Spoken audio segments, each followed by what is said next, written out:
You're listening to the Otis Jiry channel.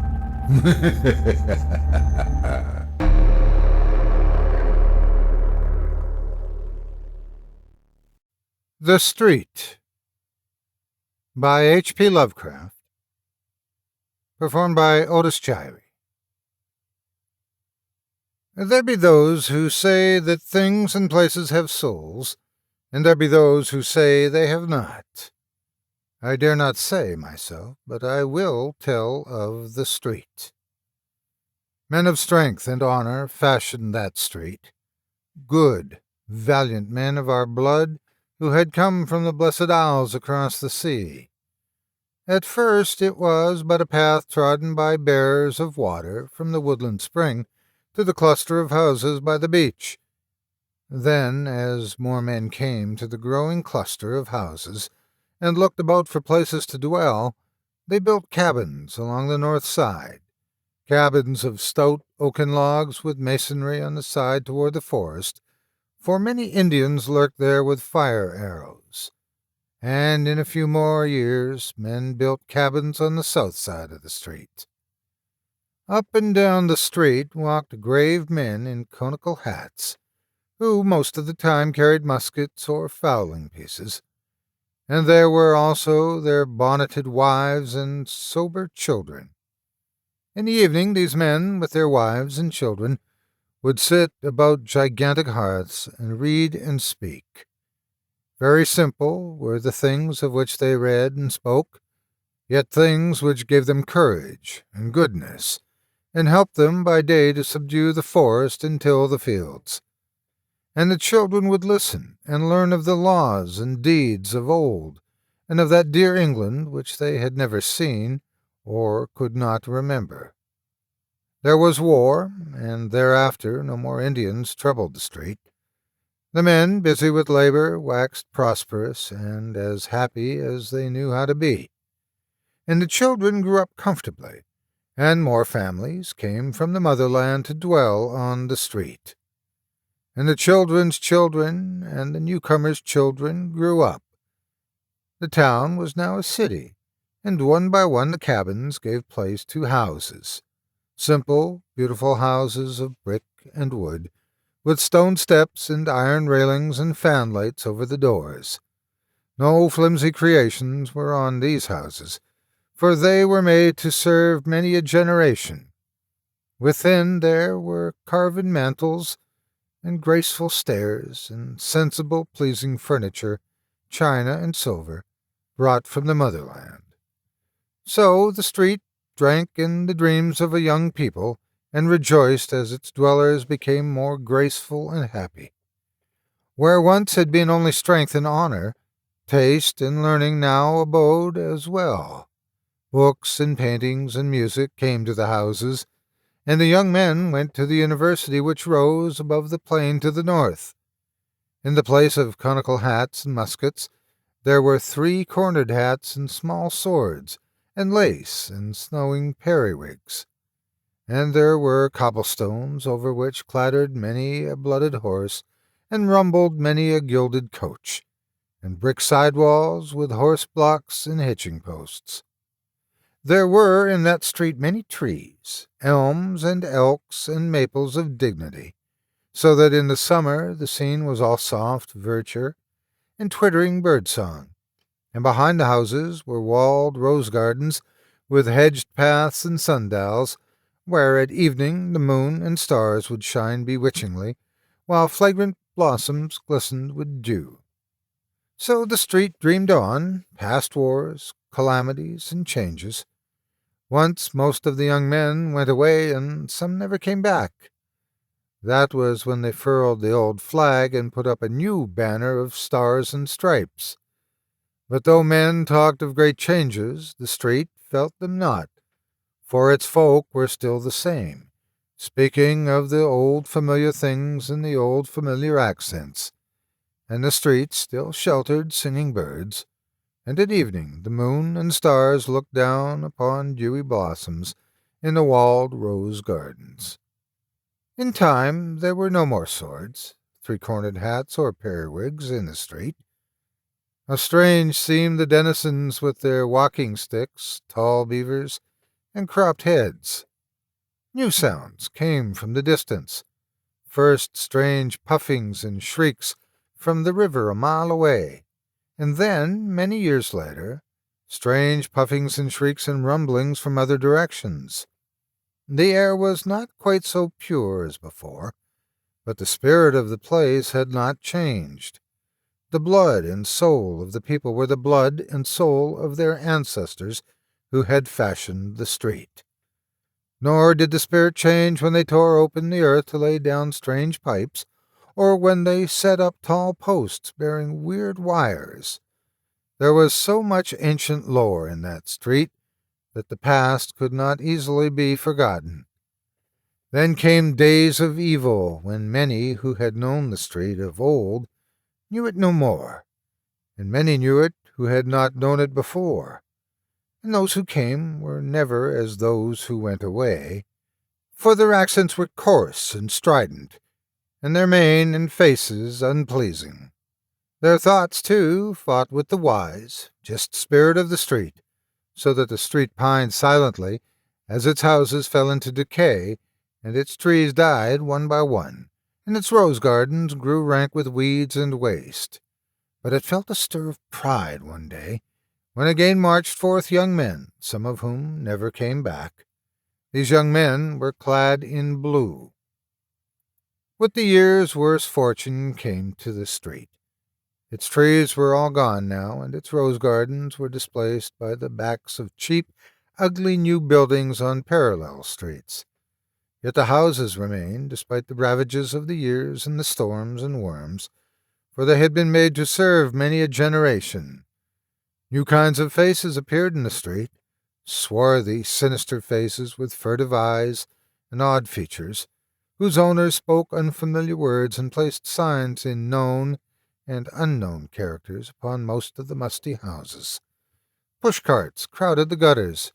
A sordid, undefinable stench settled over the place, and the ancient spirit slept. Great excitement once came to the street. War and revolution were raging across the seas. A dynasty had collapsed, and its degenerate subjects were flocking with dubious intent to the western land. Many of these took lodgings in the battered houses that had once known the songs of birds and the scent of roses. Then the western land itself awoke, and joined the motherland in her titanic struggle for civilization. Over the cities once more floated the old flag, accompanied by the new flag, and by a painter yet glorious tricolor. But not many flags floated over the street, for therein brooded only fear and hatred and ignorance. Again young men went forth, but not quite as did the young men of those other days. Something was lacking, and the sons of those young men of other days, who did indeed go forth in olive drab with the spirit true of their ancestors, went from distant places and knew not the street and its ancient spirit. Over the seas there was a great victory, and in triumph most of the young men returned. Those who had lacked something lacked it no longer, yet did fear and hatred and ignorance still brood over the street. For many had stayed behind, and many strangers had come from distant places to the ancient houses, and the young men who had returned dwelt there no longer. Swarthy and sinister were most of the strangers, yet among them one might find a few faces like those who fashioned the street and molded its spirit. Like and yet unlike, for there was in the eyes of all a weird, unhealthy glitter, as of greed, ambition, vindictiveness, or misguided zeal. Unrest and treason were abroad amongst an evil few who plotted to strike the western land its death blow, that they might mount to power over its ruins, even as assassins had mounted in that unhappy frozen land from hence most of them had come. And the heart of that plotting was in the street, whose crumbling houses teemed with alien makers of discord, and echoed with the plans and speeches of those who yearned for the appointed day of blood, flame, and crime. Of the various odd assemblages in the street, The law said much, but could prove little. With great diligence men did of hidden badges linger, and listen about such places as Petrovich's Bakery, the squalid Rifkin School of Modern Economics, the Circle Social Club, and the Liberty Cafe. There congregated sinister men in great numbers, yet always was their speech guarded or in a foreign tongue. And still the old houses stood, with their forgotten lore of nobler, departed centuries of sturdy colonial tenants and dewy rose gardens in the moonlight. Sometimes a lone poet or traveler would come to view them, and would try to picture them in their vanished glory, yet of such travelers and poets there were not many. The rumor now spread widely that these houses contained the leaders of a vast band of terrorists, who on a designated day were to launch an orgy of slaughter for the extermination of America and of all the fine old traditions which the street had loved. Handbills and papers fluttered about filthy gutters, handbills and papers printed in many tongues and in many characters, yet all bearing messages of crime and rebellion. In these writings the people were urged to tear down the laws and virtues that our fathers had exalted, to stamp out the soul of the old America, the soul that was bequeathed through 1,500 years of Anglo-Saxon freedom, justice, and moderation. It was said that the swart men who dwelt in the street and congregated in its rotting edifices were the brains of a hideous revolution, that at their word of command many millions of brainless, besotted beasts would stretch forth their noisome talons from the slums of 1,000 cities, burning, slaying, and destroying till the land of our fathers should be no more. All this was said and repeated, and many looked forward in dread to the 4th day of July, about which the strange writings hinted much, yet could nothing be found to place the guilt. None could tell just whose arrest might cut off the damnable plotting at its source. Many times came bands of blue-coated police to search the shaky houses, though at last they ceased to come, for they too had grown tired of law and order, and had abandoned all the city to its fate.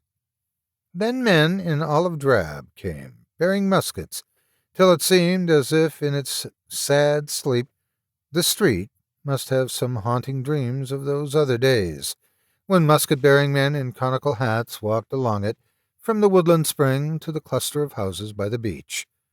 Yet could no act be performed to check the impending cataclysm, for the swart, sinister men were old and cunning. So the street slept uneasily on, till one night there gathered in Petrovich's Bakery and the Rifkin School of Modern Economics, and the Circle Social Club and Liberty Cafe, and in other places as well, vast hordes of men whose eyes were big with horrible triumph and expectation. Over hidden wires strange messages traveled, and much was said of still stranger messages yet to travel. But most of this was not guessed till afterward, when the western land was safe from the peril. The men in olive drab could not tell what was happening, or what they ought to do, for the swart, sinister men were skilled in subtlety and concealment. And yet the men in olive drab will always remember that night, and will speak of the street, as they tell of it to their grandchildren, for many of them were sent there toward morning on a mission unlike that which they had expected. It was known that this nest of anarchy was old, and that the houses were tottering from the ravages of the years and the storms and the worms. Yet was the happening of that summer night a surprise because of its very queer uniformity? It was indeed an exceedingly singular happening, though, after all, a simple one. For, without warning, in one of the small hours beyond midnight, all the ravages of the years and the storms and the worms came to a tremendous climax, and after the crash there was nothing left standing in the street save 2 ancient chimneys and part of a stout brick wall. nor did anything that had been alive come alive from the ruins. A poet and a traveler, who came with the mighty crowd that sought the scene, tell odd stories. The poet says that all through the hours before dawn he beheld sordid ruins, but indistinctly in the glare of the arc lights, that there loomed above the wreckage another picture wherein he could descry moonlight and fair houses and elms and oaks and maples of dignity. And the traveler declares that instead of the place wonted stench, there lingered a delicate fragrance as of roses in full bloom. But are not the dreams of poets and the tales of travelers notoriously false? There be those who say that things and places have souls, and there be those who say they have not. I dare not say myself, but I have told you of the street.